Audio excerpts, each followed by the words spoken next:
It's gone down really badly as it happens. There's The Guardian here. I'll show you.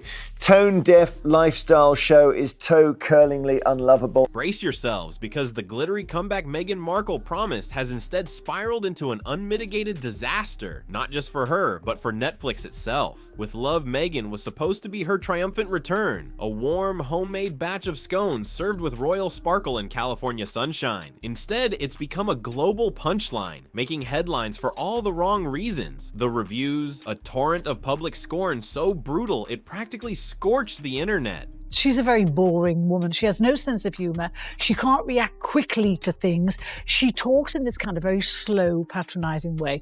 From the moment it dropped, the critics didn't just hold back. They unleashed an avalanche. The Guardian didn't mince words, branding it a tone-deaf lifestyle show that was toe-curlingly unlovable. The Independent was equally harsh, calling it queasy and exhausting, a sentiment echoed across the digital landscape. Vulture went for the jugular, declaring it pioneering new frontiers in unrelatability, with some even quipping that Gwyneth Paltrow suddenly seemed down to earth by comparison. As if that wasn't enough shade for one afternoon, the Times columnist Carol Migley dropped the ultimate takedown, suggesting viewers would rather fry their eyeballs than sit through it. The Daily Mail experts revealed they lost the will to live, while the Irish Times dismissed it as beige and bland, not even qualifying for a hate watch. The Mail's experts revealed that they lost the will to live. The Irish Times said it was beige and bland and didn't even qualify for a hate watch. And the numbers. Oh, the numbers. On Rotten Tomatoes, the critics bestowed a pitiful 33%, but the audience score sank even lower to a brutal 20%. This wasn't just a flop, it was a royal crash, a public unraveling in spectacular fashion. So, congratulations, Meghan Markle, because this is an unmitigated disaster for Netflix. But the burning question remains, why did this show crash so spectacularly? So, congratulations, Meghan Markle, because this is an unmitigated disaster for Netflix. The answer, it seems, lies at the heart of what many are calling the authenticity illusion. This wasn't just a lifestyle show, it was a masterclass in performative celebrity, designed to make Meghan look productive while delivering, well, nothing much beyond pretty pictures. The core criticism, a glaring lack of genuineness that viewers simply couldn't stomach. It turns out that warm, inviting home you saw on screen, it wasn't even her actual palatial $14 million mansion. Instead, it was filmed in a nearby $8 million rented farmhouse, a fancy movie set disguised as a cozy home. Anita Singh, the Telegraph's arts and entertainment editor, didn't hold back, dropping a 2-star verdict and spilling the tea on the show's whole vibe. She highlighted how Meghan was talking about what you do at home, but she wasn't at home. She used someone's garden. She took loads of things out of it. This manufactured setting immediately cast a shadow of doubt over the entire production. But the authenticity problem didn't stop there.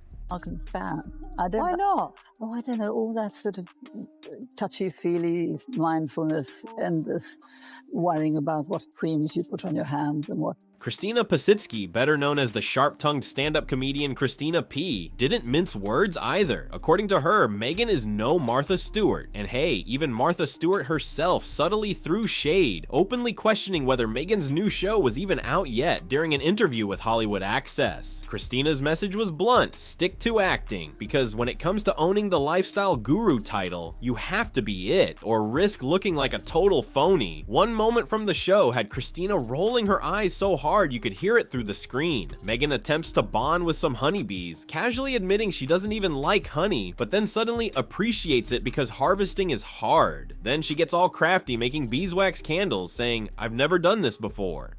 It was as if she was at home. She was talking about what you do at home, but she wasn't at home. She used someone's garden. She took loads of things out of it. The entire segment felt like a manufactured, wow, look at me discovering life moment rather than something genuine. Christina laid it out perfectly. Martha Stewart was the real deal because viewers knew she lived that lifestyle. Cameras or no cameras, Martha was making beeswax candles, croutons, and all sorts of fancy homemade stuff even when no one was watching. Meghan, not so much. The difference between the Queen of Craft and the Duchess of Awkward First Times was glaring. Not to mention, people are calling Meghan out for making a show like this when she allegedly doesn't even enjoy the process of cooking in the first place. place. Despite reports she spends a fortune on clothes. If her home life was staged and her passions manufactured, then what about her ambitious business empire? Shaded Meghan Markle during an interview with Hollywood Access. She asked whether Meghan's new show was even out yet. If you thought the authenticity issues ended with her kitchen and bees, hold on to your hats. Episode 2 of With Love, Meghan revealed another bizarre and surprisingly controversial stunt, the infamous numbered jam jars. The Duchess candidly shared how she launched her lifestyle brand, first named American Riviera Orchard, now rebranded as Ever. Apparently, Meghan sent out numbered jars of her homemade strawberry jam to a select group of celebrity friends. The jars were numbered from 1 to 50, and Meghan insisted it wasn't meant to be a ranking. However, insiders and viewers alike were smelling trouble. Those numbers, seemingly innocent, sparked some mysterious friction behind the scenes among Meghan's high-profile pals. The exact nature of the drama is still hush-hush, but you can bet it wasn't just a cute gifting moment gone wrong. Adding fuel to the fire, Mindy Kaling, who appears in the show, drops some deliciously subtle shade with a perfectly timed zinger about the whole situation. Mindy joked about receiving her jar, calling it one of the most glamorous moments of her life, until she saw her jam was number 50. And I found out she spent £130,000 on her clothes. Yeah. She's changing them nearly all the time. But what's really interesting is that she can't cook. She doesn't like cooking. As a self-confessed, hierarchical type, Mindy couldn't help but wonder what that really meant. Was number 50 special, or was she the last on the list? Her questioning, "Does having a lower number make me more special?" spoke volumes. You might see this as lighthearted drama, but not everybody thinks so. The Daily Mail's Andrew Brown didn't hold back, calling out Meghan's hustle as a bit messy. He questioned how someone can launch a lifestyle brand, push celebrity pals to flood social media with strawberry jam hype, and not even secure the trademark beforehand. Trademark chaos plus social media pressure? Sounds like the perfect storm for a public relations nightmare. But the drama isn't just about her public image or business ventures. It's hitting much, much closer to home. I looked at the label and it said they were like 50. And then I, of course, as a very hierarchical person, was like, who are these other 50? Does having a lower number make me more special? Just when you think the spotlight couldn't get any brighter, Meghan's own family steps onto the stage to deliver another bombshell. Her half-brother, Thomas Markle Jr., just dropped a dramatic intervention on Talk TV that's hard to look away from. Meghan has often opened up about her childhood, painting a picture of being a latchkey kid who survived on microwavable meals and quick bites from places like Polo Loco, Taco Bell, and Jack in the Box. These stories were meant to show a relatable, humble upbringing, implying the Duchess had to hustle through a pretty ordinary, even tough childhood. She even stated, "With me growing up, it was so much fast food. And yes, I get when you're on a budget, super affordable, but it costs you so much in the long run. So when you have a garden," but Thomas Jr. isn't buying a word of it. In fact, he's calling it straight up fiction. He slammed Meghan's tales as malarkey, saying she's just spinning stories to win sympathy from the royal family and the public. Becoming an influence, which is something that up until her, I didn't know that was possible. I didn't know it was possible to fail at doing that. "We weren't poor," he bluntly told the New York Post, making it clear he thinks Meghan's claims about pinching pennies at Sizzler's $4.99 salad bar are nothing but a tall tale. Growing up poor and underprivileged was the complete opposite. I mean, that's just another one of the malarkey stories she sold to the royal family for sympathy. That's gotta sting. When your own half-brother calls out your childhood stories as fake, it raises serious eyebrows. Is Meghan really trying too hard to seem relatable? Or is Thomas Jr. just bitter about the spotlight shining elsewhere? Whatever the case, this familial conflict only adds another layer to the public's perception of her authenticity. But despite this relentless onslaught of criticism, what is Meghan herself focusing on? But unfortunately, how she has been advised, or perhaps the road which she is comfortable going down, is not one which is very relatable to the ordinary person. Turns out Meghan isn't focusing on the criticism her show is getting. She's too busy looking at the bright side. Recently, she took to her Instagram stories, not sharing selfies or royal updates, but shining a bright spotlight on content creators who've been inspired by her With Love Meghan lifestyle brand. She posted 6 slides packed with reposted videos and photos from fans trying out her tips, tricks, and recipes, all with Meghan cheering them on. Her message was pure encouragement. Love seeing how inspired you are by it. With love, Meghan. Keep up the beautiful work. But that's just the appetizer. The real main course is coming in spring 2025 with the launch of her new brand, As Ever. In fact, it was originally going to be called American Riviera Orchard, but trademark drama forced Meghan to rethink the name. No worries though, As Ever is shaping up to be a full-on lifestyle empire. We're talking home decor and kitchen goodies galore, elegant decanters, chic napkin rings, stylish cutlery, table linens, placemats, and napkins, plus a cookbook to top it all off. And if you thought that was it, hold up, there's more. Meghan's also planning to roll out some healthy, edible treats that she's already been raving about and gifting to her celeb pals. I can't be a private citizen. I will never be seen as a private citizen. I will never be treated as a private citizen. Not by the media, not by... Here's where it gets spicy behind the scenes. Despite Meghan's own excitement in announcing a second season, insiders have spilled to Mail Online that this doesn't mean a happy ending. You see, the Sussex's blockbuster $100 million deal has officially been renewed, but the whole thing is a bit more complicated than you think. Becoming an influencer, which is something that, up until her, I didn't know that was possible. I didn't know it was possible to fail at doing that. Turns out, the second season was filmed back-to-back with the first as a clever money-saving move. Netflix's smart strategy lets them tweak the show based on audience reactions before deciding if they'll keep the magic going. So while Meghan is already celebrating, the real question remains, will Netflix really commit to more seasons? Or is this second season a bittersweet farewell? Turns out Netflix isn't just nervously watching the critics tear apart With Love Meghan for nothing. Awful, The Guardian said. Kiss the Netflix deal goodbye. With Love Meghan is so pointless, it might be the Sussex's last TV show. They're genuinely worried. And it's not just about the show itself. Here's the thing, Netflix is deeply invested in Meghan's lifestyle brand As Ever, which is about to hit physical stores across the US. I mean, I am beginning to feel sorry for Meghan, if you can believe it. Yeah, I mean, if even you're saying that, Alexander. We're talking prime spots like King of Prussia Mall in Philly and the Dallas Galleria, two of America's biggest retail hubs. Netflix plans to carve out dedicated spaces for Meghan's products, including her infamous jam and pancake mix. But here's the mystery, the full product line and pricing are still under wraps. It looks like Netflix execs have put serious money into Meghan's brand and don't have a clear plan on when or how to launch everything. Despite all this though, Netflix insiders told The Sun they're actually pretty happy with the buzz and media coverage around the show, but critics aren't buying it. Even normally supportive outlets aren't holding back on their digs. The Netflix deal with Meghan and Harry has been a complex, costly gamble for the streaming giant. Meghan gave Harry the tools to leave, because she was wired in. She understood the world of agents and deals, and this wasn't Harry's world.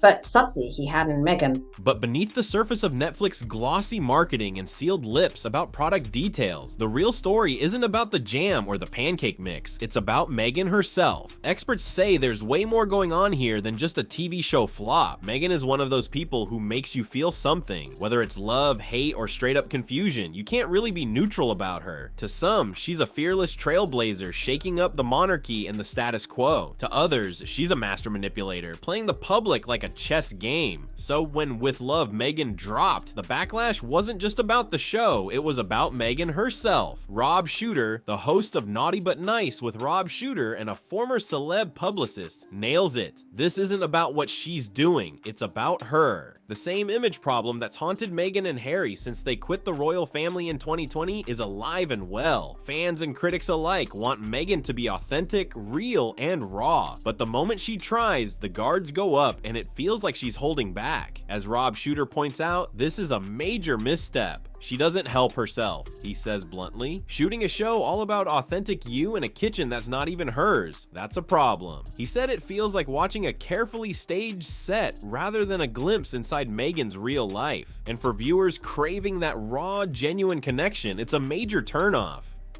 But unfortunately, how she has been advised, or perhaps the road which she is comfortable going down, is not one which is very relatable to the ordinary person. This authenticity problem isn't just a one-off. But I think there was a lot that could have been achieved inside the royal family. And that, by the way, is what his mother did. He's always saying, my mother would be, happy, etc. I don't know that Diana would. Diana always saw... It echoes through Meghan and Harry's post-royal life choices. They left the monarchy for privacy, remember? I can't be a private citizen. I will never be seen as a private citizen. I will never be treated as a private citizen. Not by the media, not by... Yet here they are with a Spotify podcast and a Netflix show opening up their lives for the whole world to see. Fans and critics alike are scratching their heads trying to figure out how those two things even add up.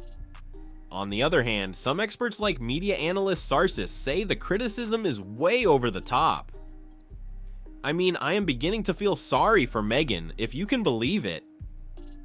I mean, if even you're saying that, Alexander, celebs have done far worse than launch a flop lifestyle show, yet they rarely face this level of backlash. So why Meghan?